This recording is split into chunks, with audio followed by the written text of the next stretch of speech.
mon gars, tu veux taper des grosses perfs, tu veux avoir un bon front, tu veux taper des gros dips lestés, eh bien t'envoies ton maxi 3 séries en début de séance, et ouais. Voici un conseil que vous avez sûrement déjà entendu de la part du plancheur fou ou du king du street lifting. Dit comme cela, ce conseil peut paraître aberrant, mais s'il est bien implémenté, il va vous faire progresser. On va lui donner un nom plus cool, la potentialisation par post-activation, ou PAP PAP.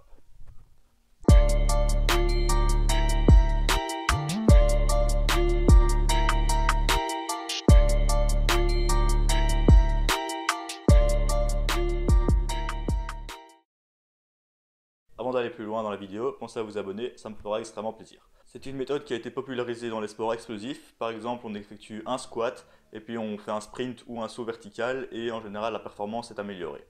Dans l'entraînement en résistance et de force, il y a eu un peu moins d'études à ce sujet, mais en pratique, ça marche souvent. Les études récentes qui ont été menées à ce sujet sont très prometteuses. Et de ce que j'ai constaté de mon expérience personnelle, il y a plusieurs moyens de l'appliquer, et particulièrement en calisthénie et street lifting. Dans notre cas, on va surtout l'utiliser pour augmenter notre qualité de mouvement. Notre volume d'entraînement, par exemple, on pourrait faire plus de séries à l'échec, plus de séries avec de meilleures répétitions en réserve, plus de secondes de maintien sur nos figures, ou des efforts plus explosifs comme un muscle-up par exemple. La potentialisation par post-activation peut également se confondre avec le top set, avec l'entraînement en vague, avec les drop sets. Donc c'est quelque chose que vous avez sûrement déjà expérimenté. Ici, on va le mettre en concret pour augmenter votre volume d'entraînement dans la séance. Quels sont les mécanismes derrière cela? D'abord, ça va nous permettre d'avoir un effet plus important de l'échauffement. Donc déjà, si vous échauffez mal, ça permettra peut-être de mieux vous échauffer. Ensuite, ça nous donnera une augmentation du degré de recrutement des fibres rapides. Et un petit peu plus compliqué, ça va donner une augmentation de la phosphorylation des chaînes légères de myosine, ce qui fait que les filaments d'actine et de myosine seront plus sensibles au calcium. Et donc, au fur et à mesure que la fatigue s'installe durant une série, ça va nous permettre de faire plus de répétitions. Il y a également des facteurs plus psychologiques comme le fait de passer à une charge lourde à légère, de faire un mouvement plus compliqué à moins compliqué. Bref, c'est assez prometteur sur papier. Comment est-ce que c'est utilisé en règle générale? Pour les sports explosifs, les athlètes font une gamme montante de leur échauffement traditionnel. Ensuite, ils montent à faire un doublé ou un single à 80-90% de leur charge maximale sur un squat par exemple. Et 5, 10 ou 15 minutes après, effectuer un effort explosif comme un sprint ou un saut vertical.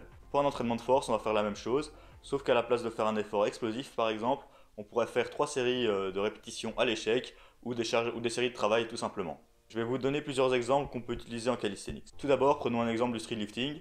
Je vais vous montrer une séance type que j'ai réalisée le mois passé.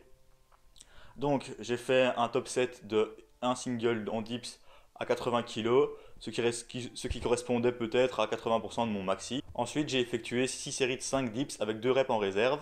Grâce à cette série, je sentais même que j'avais 3 ou 4 répétitions en réserve sur mes premières séries, et vers la fin, 2 reps. Peut-être que sans ce top 7, mes répétitions en réserve auraient diminué plus rapidement, et donc j'aurais fait moins de répétitions sur mes dernières séries. Ou alors si vous faites une séance et votre but c'est d'aller à l'échec sur les séries d'après, vous allez peut-être faire 8 répétitions sur la première série, 7 répétitions, 6 et 6, et si vous ne l'avez pas fait, vous auriez peut-être fait 6, 5, 5, 5 par exemple. Ensuite, on peut utiliser le même principe en skill, c'est-à-dire qu'on va effectuer un exercice plus intense et ensuite des exercices moins intenses. Par exemple, je vais effectuer un full front lever en début de séance, et ensuite, je vais effectuer mes séries de travail en Advanced Step Front Lever One Leg. Ce qui me permettra de faire plus de secondes sur mes Advanced One Leg ou d'avoir plus facile. On peut également l'appliquer pour avoir plus facile à réaliser certains mouvements. On peut effectuer une military press bien lourde et balancer des handstand push-ups après. Ou alors, on peut faire des tractions lestées et faire une one arm pull-up ou des muscle-up pour un effort explosif, ce qui marche excessivement bien. Donc je récapitule. Donc vous faites votre gamme classique en échauffement. Ensuite, après cet échauffement, je prends 5 minutes de repos. En général, ça a montré que c'était suffisant. Si vous voulez être sûr, vous pouvez aller jusqu'à 10 minutes. Et puis, j'effectue mes séries de travail classiques.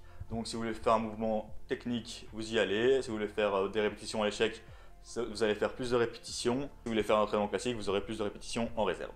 Attention, si vous augmentez votre volume d'entraînement, votre récupération risque d'être plus lente. Donc mettez-le à un jour approprié. Par exemple en fin de semaine, le vendredi, si vous avez 2 jours de récup, c'est parfait. Si vous faites un jour en volume, un jour en force, mettez-le sur votre jour en volume.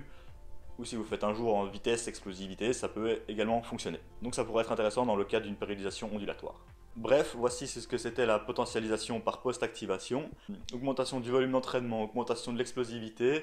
Ça ne prend que 5 à 10 minutes en plus. Ça peut également vous permettre de conserver vos facteurs nerveux dans un cycle d'hypertrophie où vous êtes plus habitué à soulever lourd pour garder ce stimulus. Les études montrent que ça marche mieux avec des gens avancés, donc des gens plus rapides, plus forts. Vous avez déjà un squat à 150% de votre poids, c'est correct. À mon avis, si vous avez un dips à votre poids du corps et une traction à 50% de votre poids du corps, vous aurez déjà des bénéfices. Et pour les skills, évidemment. Pour les skills, vous avez aussi des adaptations techniques de faire un mouvement plus difficile vont être également importantes. Donc voilà, c'était tout pour la potentialisation par post-activation. Donc si vous avez déjà utilisé cette méthode, n'hésitez pas à m'en faire part. Si vous ne l'avez pas faite, je vous conseille à le faire. Essayez-le un mois, je vous garantis que ça va progresser. Ne le faites pas à toutes les séances. Et pensez à vous abonner, partager, liker, comme d'habitude. C'était 012 Workout, on se retrouve pour une prochaine vidéo.